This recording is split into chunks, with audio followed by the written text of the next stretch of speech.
Capítulo 6.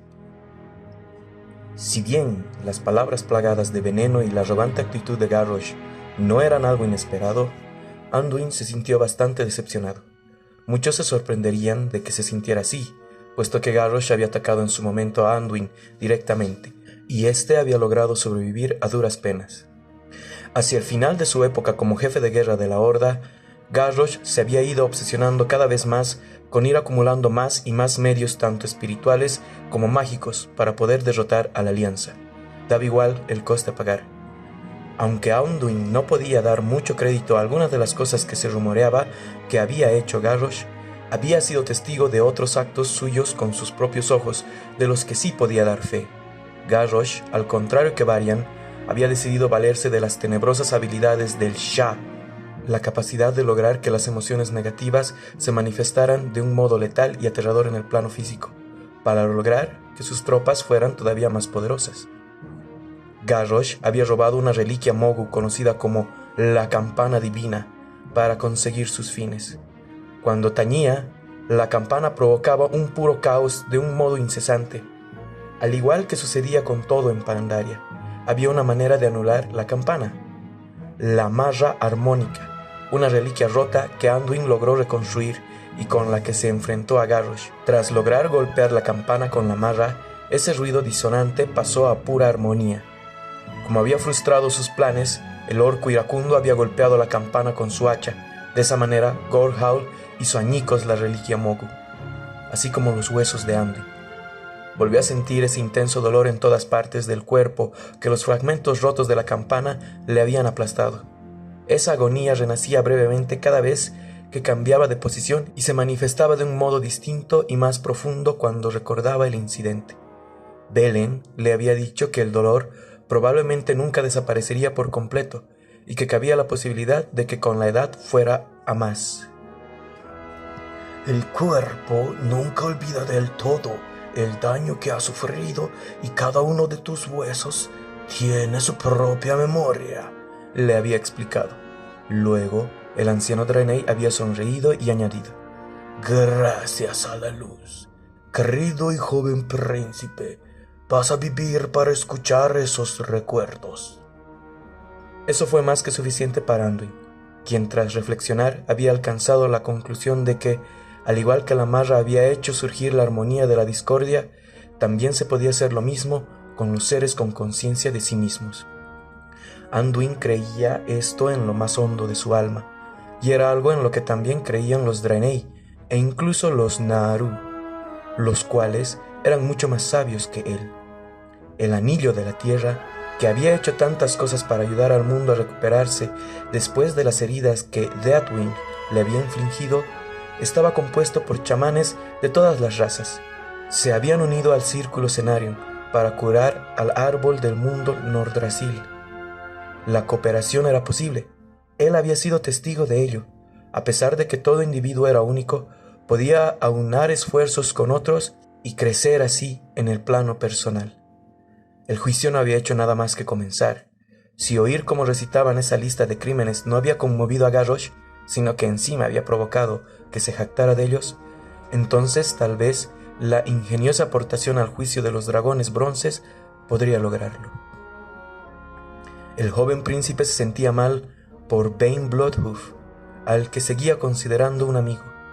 Todavía recordaba la noche en que el Tauren y él se habían sentado en la salita de Jaina, después de que Bane se hubiera visto obligado a huir para salvar el pellejo tras el levantamiento Grim Totem. Anduin admiraba a Bane por haber asumido la responsabilidad de defender al orco que había asesinado a su padre. Anduin alzó la vista hacia Varian por un momento y se preguntó cómo habría actuado su padre si le hubiera tocado aceptar la responsabilidad que había asumido Bane. Esperaba que hubiera estado a la altura de las circunstancias y hubiera desempeñado esa labor con tanta dignidad como el Tauren. Tirán de Whisperwind se levantó de su silla y caminó hasta el centro de ese lugar. Iba vestida con una túnica amplia que podría ser descrita con un adjetivo como blanco, de una manera vulgar, pero era mucho más que eso. Unas sutiles tonalidades lavandas, azules, perladas y plateadas se combinaban en ese atuendo que lograba ser al mismo tiempo sencillo y elegante. tal y como ella era. Anduin la había conocido con anterioridad y era la que más lo intimidaba de todos los líderes de la alianza, incluso más que algunos de la Horda. Y no porque fuera muy autoritaria o arrogante, por el contrario, con él se había mostrado amable y cortés. Para Anduin, Tyrande encarnaba la esencia de lo más hermoso que había en la radiante diosa lunar a la que ella adoraba y a la que tanto amaba su pueblo en las frías noches de los bosques. Cuando Tyrande le había hablado por primera vez en el funeral de Magni Bronzebeard, había temblado al sentir cómo la acariciaba levemente en la mejilla, un gesto de consuelo tan sincero como profundo. Ahora, Tyrande estaba contemplando sin hablar los rostros de los que se hallaban en la galería, como si estuviera poniendo en orden sus pensamientos. Entonces, alzó sus ojos brillantes en dirección a los 4 augustos celestiales.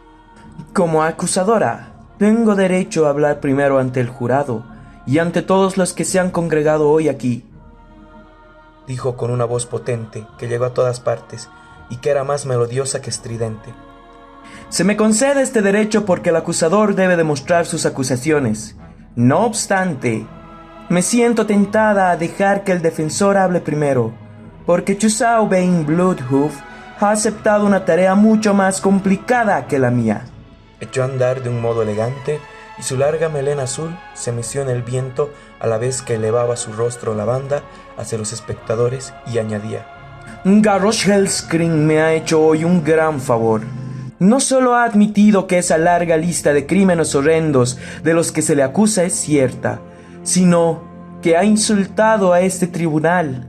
Nadie en este templo, de hecho, yo me aventuraría a afirmar que nadie en todo Azeroth se ha librado de las nefastas consecuencias que han acarreado los actos de este único orco.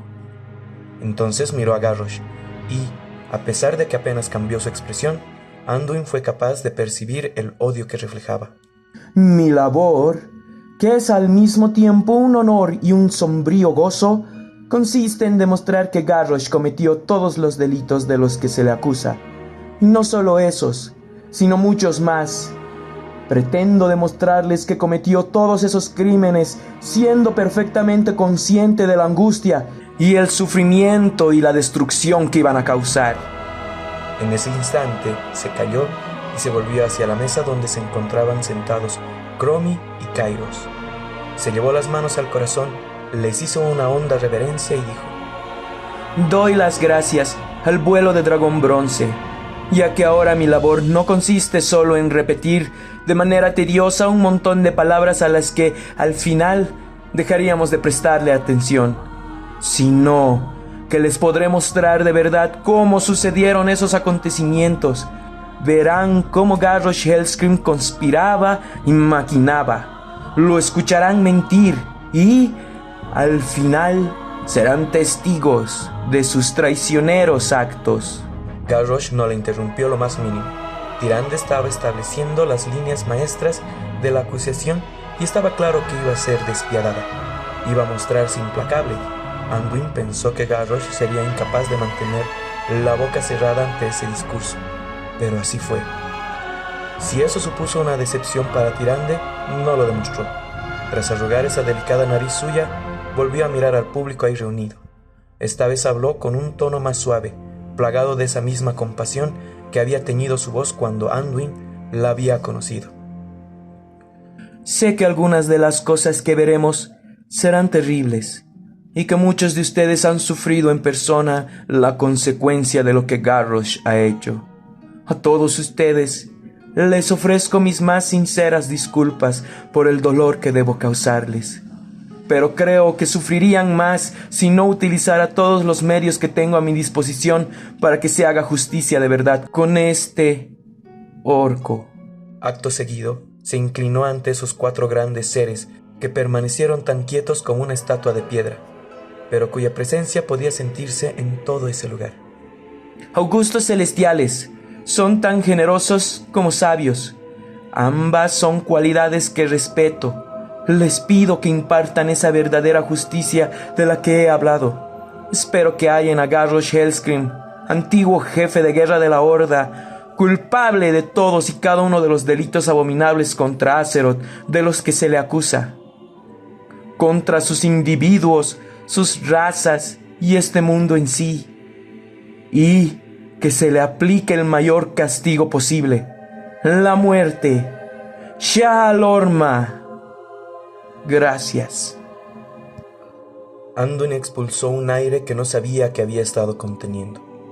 No se permitían aplausos. De haber sido así, estaba seguro de que la mayoría de los presentes estarían ahora dando palmas y vitoreando. Garrosh, sin embargo, permanecía visiblemente impertérrito ante esas palabras tan emotivas e impactantes que la acusación acababa de pronunciar. En cuanto Tyrande, que se encontraba ruborizada tras ese intenso discurso, tomó asiento y se puso tan recta como una flecha elfa, Taransu asintió. Gracias, Chusao. Ahora el defensor puede hablar. Vayne no irradiaba esa calma que transmitía Tyrande, esa especie de serena energía contenida. Se puso en pie lentamente, con suma dignidad, hizo una honda reverencia ante los augustos celestiales y, a continuación, se giró para colocarse de cara a los espectadores. El acusado Garrosh Hellscream ha descrito este juicio como un espectáculo. Como yo no deseo que sea percibido de esta manera, ni tampoco como una comedia, tal y como ha señalado el acusado, no voy a insultar la inteligencia de nadie al afirmar que Garrosh Hellscream es inocente. Tampoco quiero arriesgarme a sufrir su desdén al intentar convencerlos de que simplemente tenía buena intención, pero se equivocó, o que se le ha malinterpretado. No voy a pedir piedad, ni que nadie pase por alto los delitos de los que se le acusa. Pero sí voy a afrontar un aspecto importante ahora mismo para que no vuelva a surgir de nuevo a lo largo del procedimiento. Vayne se irguió aún más y su colosal pecho se expandió al tomar aire con fuerza, recordando así a todos los presentes que era un guerrero, un gran jefe y el hijo de un gran jefe.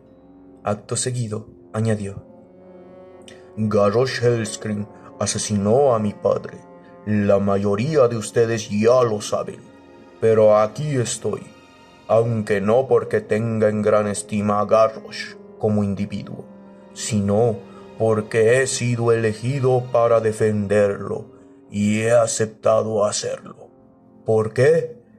Porque Fashua, Taransu, los Augustos y mis compañeros de Azeroth, al igual que el resto de ustedes, deseamos que se haga justicia de verdad, tal y como ha pedido de un modo tan elocuente mi estimada colega elfa de la noche, y también porque es lo correcto.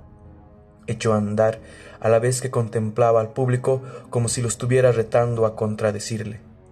No vamos a comportarnos con Garrosh como él se ha comportado con nosotros. No vamos a poner nuestros deseos y necesidades por encima de todo lo demás. No vamos a dejarnos llevar por la furia.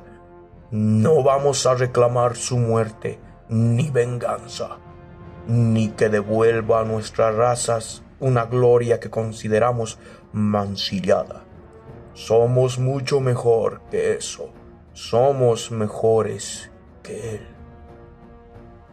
Entonces señaló con un dedo a Garrosh Hellscream, quien ahora estaba sentado, con una sonrisa dibujada alrededor de sus colmillos.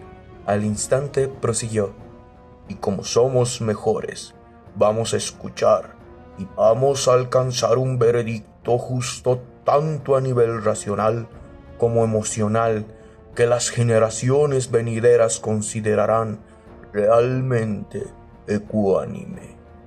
Vayne miró hacia el lugar donde se hallaba la alianza y su mirada se cruzó con la de Anduin durante un momento, antes de posarse en Varian primero y luego en Jaina Proudmoore.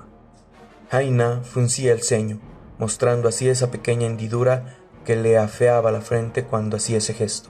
Anduin solía ver esa amiga cuando ella se estaba concentrando, pero ahora era consciente de que eso significaba que la archimaga no estaba de acuerdo con lo que Bane estaba diciendo. El Tauren volvió a hablar. Nuestro reto, mi reto, el de los augustos celestiales y, de hecho, el de todos los aquí presentes, consiste en mantener una mente abierta y un corazón puro a lo largo de este proceso, ya que un corazón sabio y no uno roto es el que debe juzgar este caso. Si de verdad no quieren que Garrosh se salga con la suya, como he oído murmurar a algunos, si de verdad ansían justicia, entonces deben perdonarle la vida.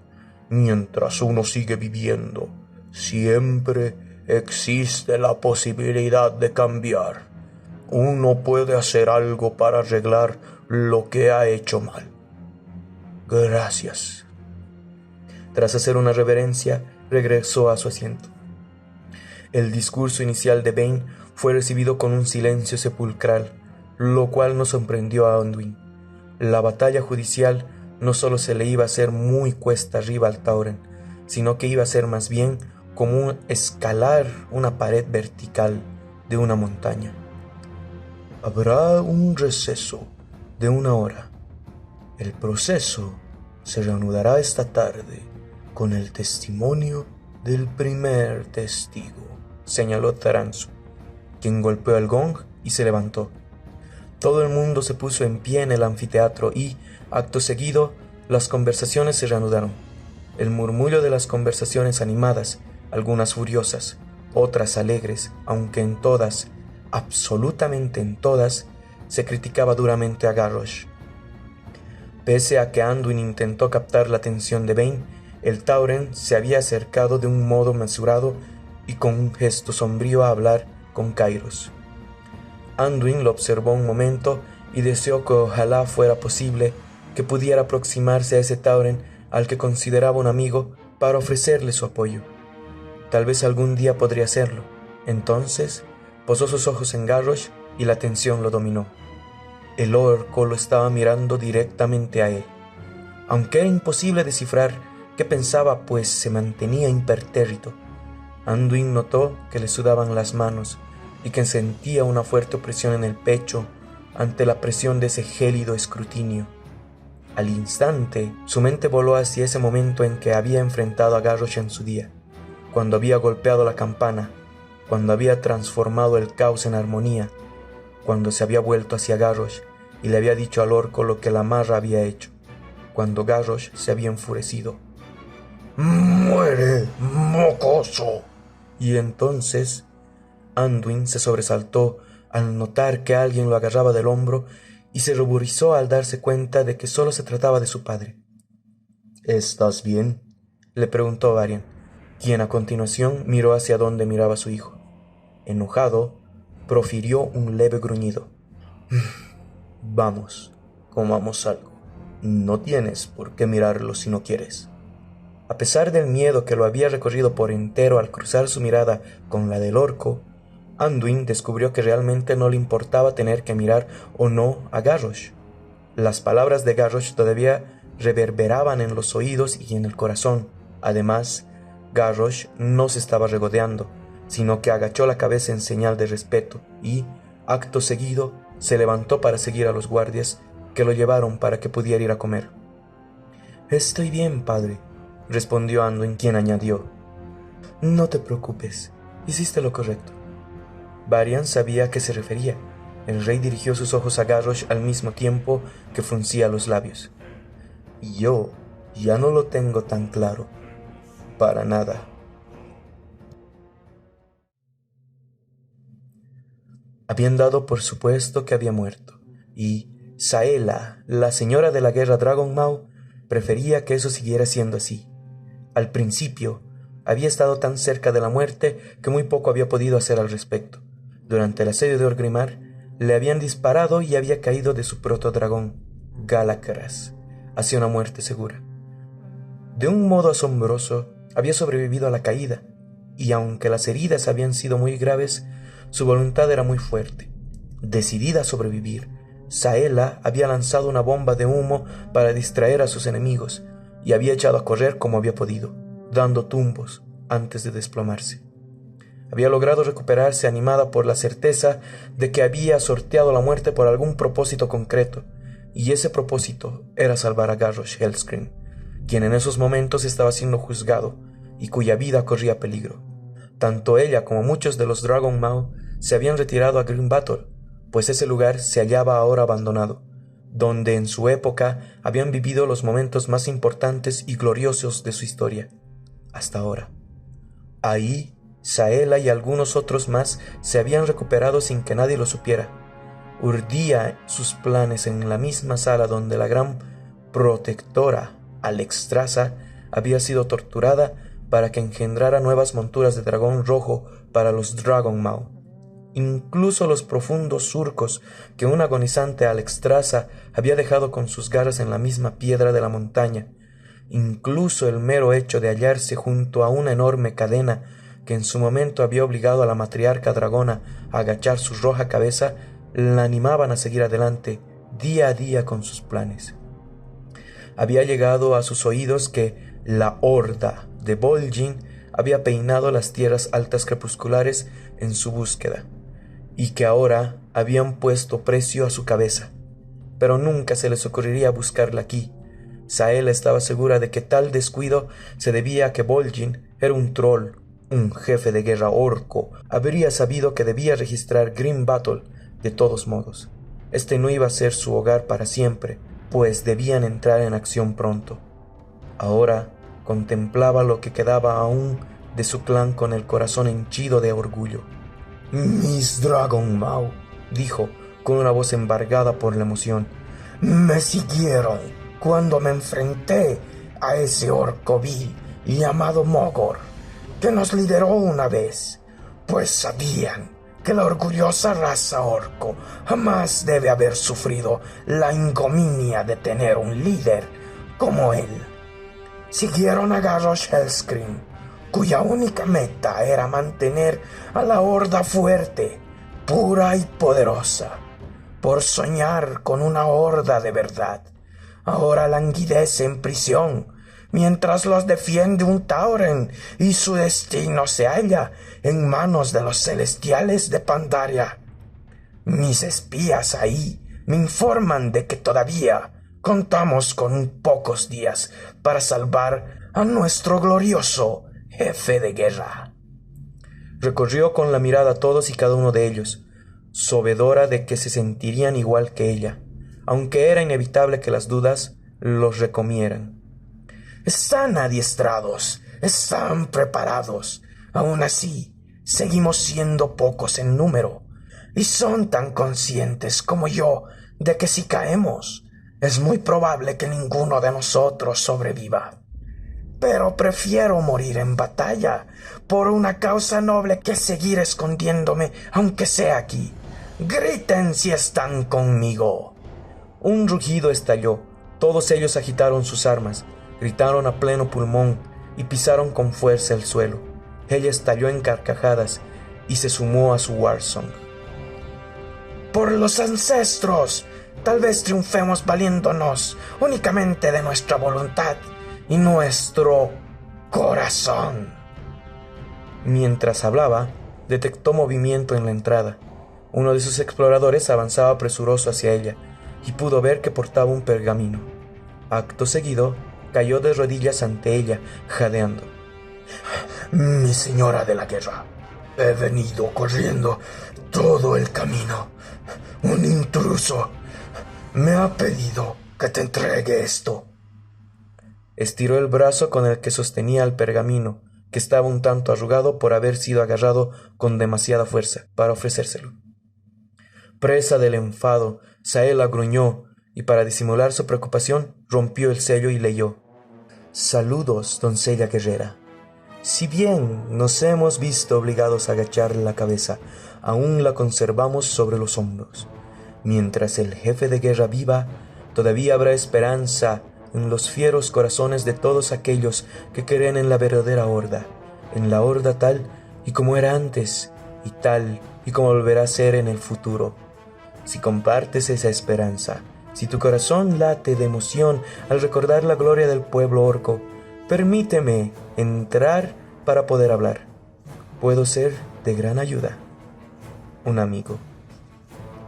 ¿Un amigo? Repitió mientras contemplaba al mensajero. Un orco, supongo, ¿no? Al mensajero se le desorbitaron los ojos mientras negaba con la cabeza vigorosamente. No, no, mi señora de la guerra. Se trata de un dragón.